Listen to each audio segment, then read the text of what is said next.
Hello, all. I am Laura Nelkin, and welcome to the Clue to Owl 2 video. I'm going to admit, as I watched back through the Clue 1 video, I wasn't very funny in that clue because there was a lot to be teaching you, and I didn't want to kind of muck the works with humor. I wanted to get all of the content out. But I'm going to tell you that on purpose, clue 2 is simple. So I am wearing a more subdued shirt than for the last clue, but maybe I'll get to be a little bit more fun. I'll tell you, it's been a hoot to go through my wardrobe and attempt to find things with owls on them. I did do some sewing so I could kind of switch it up for every clue. This might be my new favorite shirt. This one really feels like me. It's very, very sweet. So, clue 2, you will notice, is somewhat similar to clue 1 because I like a square and a hexie, and this weekend is Rhinebeck weekend, and many of us will be at Rhinebeck. So if you run into me and you are working on your very portable cOWL MCOWL clue and you want to ask me any questions, definitely grab me and ask me a question. I am happy to check out your knitting and get you going and just see what colors you're working with. I'll have one with me that I am knitting because I am going to be knitting on one as well. So there is just a few things to teach you in this clue, the biggest of which is how to work the tuft stitch so that you have success with that. So let's jump right in and do that together. All right, are you ready for the tuft stitch?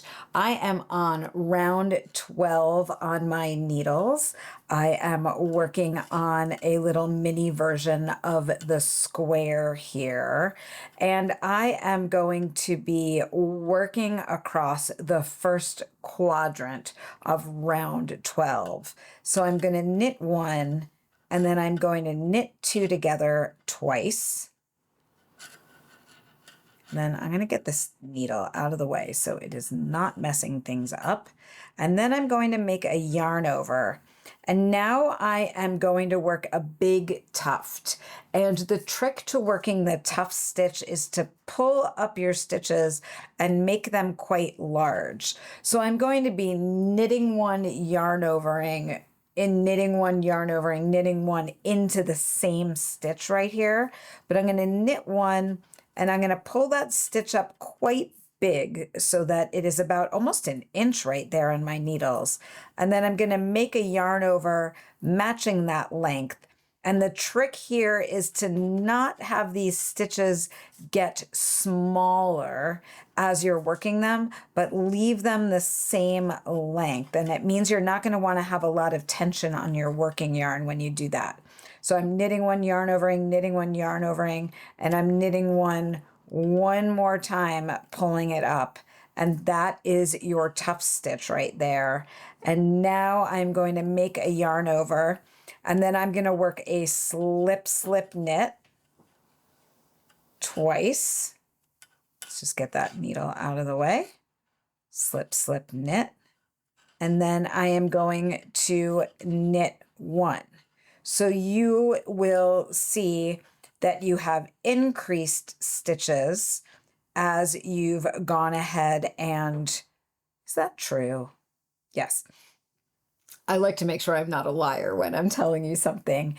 Let's look at the increases and decreases on this section, just so you really see things with me. That knit two together and knit two together is two decreases right there. And that slip, slip, knit and slip, slip, knit is two decreases. So that is four decreases right there. And then we worked a yarn over and a yarn over. So that's two increases. And then this big tuft stitch is a 4-stitch increase. So we've got 6 increases and 4 decreases. So that means we've got a 2-stitch increase on this quadrant. Since we're working at 4 times around, that is 8 stitches total. So that is how you work the tuft stitch. It's quite easy. As you come into these stitches in the next row, you're just going to be working into them, and that will kind of spread out your tuft stitch a little bit. It's a fun little stitch to work. It looks like that little tuft on the top of an owl's head. That's really the biggest thing that I have to show you for clue 2. Everything else you will have already worked in clue 1, and you can go back and look at that video if you need a bit of a refresher. Don't forget about the Ravelry group. If you have any questions, or ask them below this video.